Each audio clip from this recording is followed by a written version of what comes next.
Okay mga papi, done installation po tayo dito sa Yamaha NMAX TechMax Turbo version 3. Nag-install tayo ng ating promo package. So ito po yung mga kinabit natin kay Sir. AES Illuminator 7 modes. So ito po siya. Siyempre ang ginamit natin ditong bracket, RM LED bracket para sa Yamaha TechMax.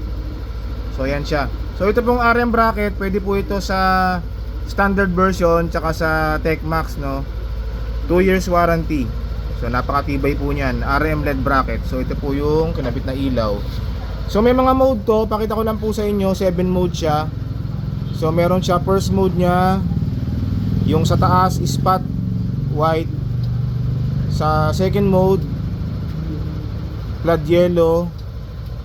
Third mode, flood white. Fourth mode, yung ano lang chard, yung sabay yung baba. Yan, flood white yellow sa yung pang-apat. So sa pang-limang mode, pagsasabayan natin, flood white, spot white.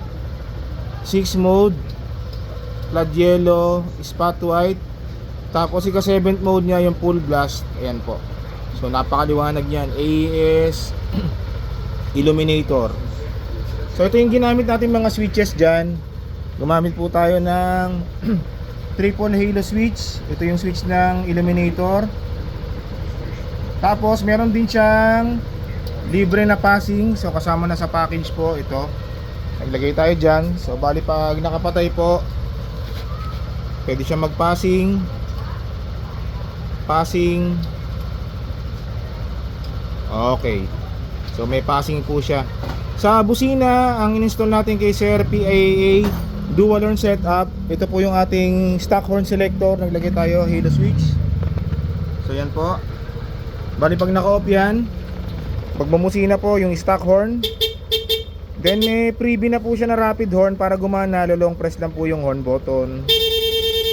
Ayan, rapid.